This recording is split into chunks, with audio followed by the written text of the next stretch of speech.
বিশ্বের মানচিত্রে অনেক সময় যুদ্ধ শুধু যুদ্ধক্ষেত্রে সীমাবদ্ধ থাকে না, তার ঢেউ ছড়িয়ে পড়ে হাজার হাজার কিলোমিটার দূরে, যেখানে গুলি চলে না কিন্তু অর্থনীতি কেঁপে ওঠে। এখন ঠিক সেই পরিস্থিতির মুখোমুখি দাঁড়িয়ে বাংলাদেশ। ঢাকা শহরে কোনো বোমা পড়েনি, কিন্তু জ্বালানির দাম বাড়ছে। কোথাও যুদ্ধ নেই, কিন্তু বাজারে চাপ বাড়ছে। এই অদ্ভুত পরিস্থিতির মধ্যে বাংলাদেশ হঠাৎ করে বিশ্বের দরবারে হাত বাড়িয়ে বলছে, আমাদের সাহায্য দরকার।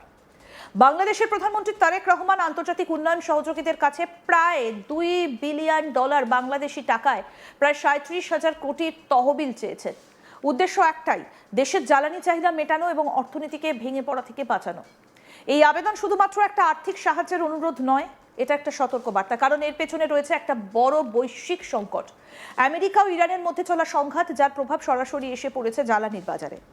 প্রথমে বুঝতে হবে এই যুদ্ধ বা সংঘাত বাংলাদেশকে এতটা প্রভাবিত করছে কেন। বিশ্বের তেলের একটা বড় অংশ আসে মধ্যপ্রাচ্য থেকে, আর সেই তেল পরিবহনের অন্যতম গুরুত্বপূর্ণ পথ হলো হরমুজ প্রণালী।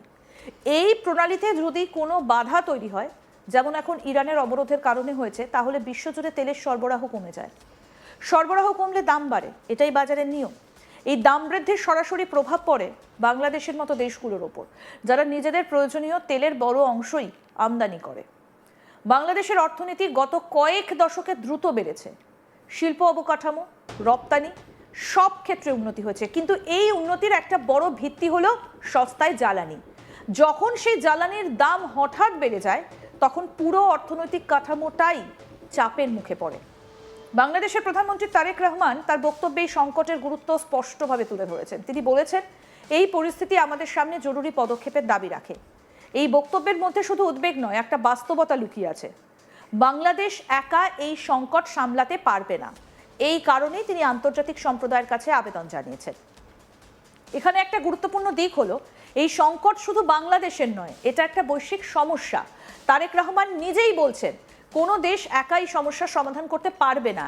এই বক্তব্য আজকের বিশ্ব অর্থনীতির একটা বড় সত্যকে তুলে ধরে। সব দেশই একে অপরের উপর নির্ভরশীল। এই নির্ভরশীলতাই এখন সমস্যা হয়ে দাঁড়িয়েছে। বাংলাদেশ ইতিমধ্যেই কিছু পদক্ষেপ নিয়েছে। সরকারি অফিসের সময় কমানো হয়েছে, যাতে বিদ্যুতের খরচ কমে। বাজারের সময়সীমা নিয়ন্ত্রণ করা হয়েছে।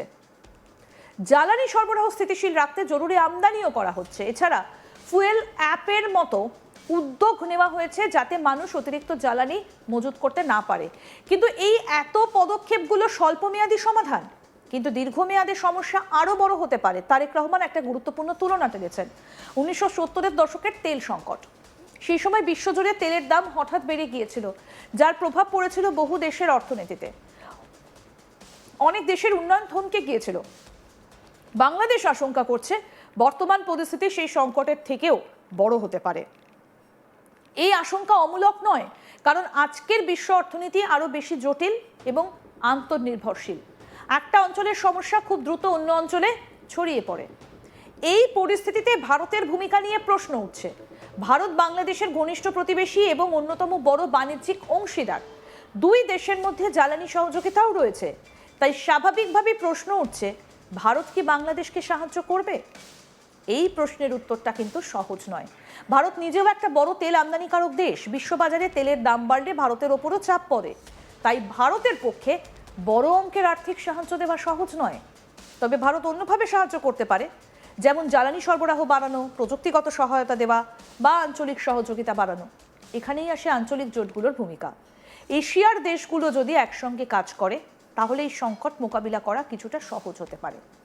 তারেক রহমান তার বক্তব্যে এই আঞ্চলিক সহযোগিতার ওপর জোর দিয়েছেন। তিনি বলেছেন, এটা একটা সমন্বিত এশিয়ান প্রতিক্রিয়ার দাবি রাখে। এই ধারণাটা নতুন নয়, কিন্তু এখন এটা আরও গুরুত্বপূর্ণ হয়ে উঠেছে, কারণ বৈশ্বিক সংকটের সময় আঞ্চলিক সহযোগিতা অনেক সময় দ্রুত ফল দিতে পারে। সবশেষে একটা বড় প্রশ্ন থেকেই যায়, এই সংকট কতদিন চলবে? যদি আমেরিকা ইরান সংঘাত দ্রুত মিটে যায়, তাহলে পরিস্থিতি কিছুটা স্বাভাবিক হতে পারে। কিন্তু যদি এটা দীর্ঘস্থায়ী হয়, তাহলে সমস্যাটা আরও বাড়বে। বাংলাদেশের জন্য এটা একটা কঠিন সময়। একদিকে উন্নয়নের ধারাকে বজায় রাখতে হবে, অন্যদিকে নতুন সংকটের মোকাবিলা করতে হবে। এই পরিস্থিতিতে আন্তর্জাতিক সহযোগিতা অত্যন্ত গুরুত্বপূর্ণ, কিন্তু সেই সহযোগিতা কত দ্রুত আসবে, কতটা কার্যকর হবে, সেটাই এখন দেখার। তবে একটা বিষয় নিশ্চিত, এই সংকট শুধু অর্থনীতির নয়, এটা একটা পরীক্ষাও। একটা দেশের স্থিতিস্থাপকতা, নেতৃত্ব এবং কৌশল সবকিছুর পরীক্ষা। বাংলাদেশ সেই পরীক্ষার সামনে দাঁড়িয়ে আর তার ফলাফল নির্ধারণ করবে। ভবিষ্যতে এই দেশ কতটা শক্তভাবে এগিয়ে যেতে পারবে, এখন নজর একটাই, বিশ্ব কি সাড়া দেবে? আর যদি না দেয়, তাহলে বাংলাদেশ কি নিজের শক্তিতেই এই ঝড় সামলাতে পারবে? এই প্রশ্নগুলোর উত্তরই লুকিয়ে আছে আগামী দিনের গল্পে।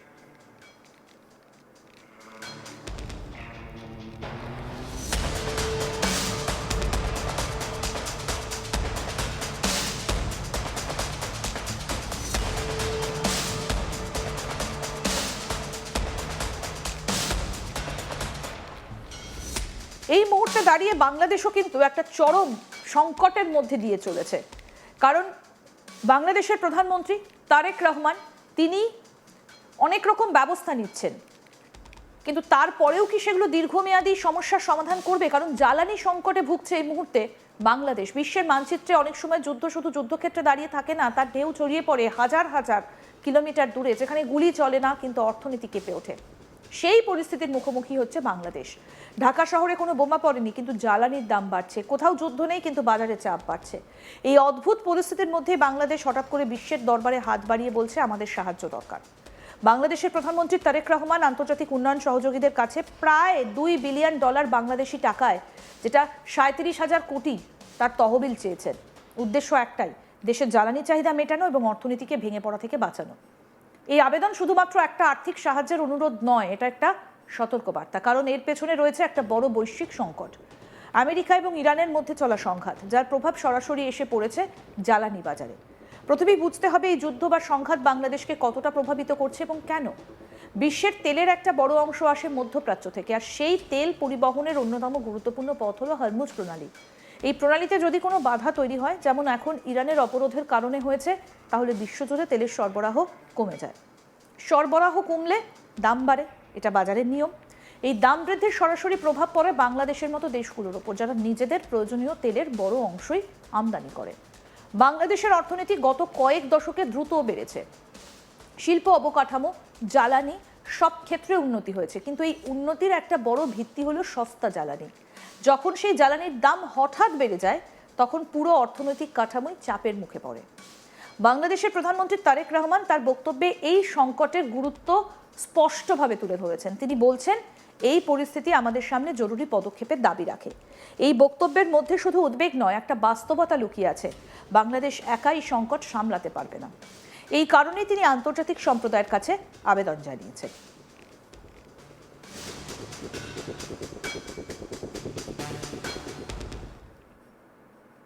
আরও আপডেট পেতে দেখতে থাকুন আজ তাক বাংলা। সাবস্ক্রাইব করুন, নোটিফিকেশন পেতে বেল বাটন অপশন প্রেস করুন।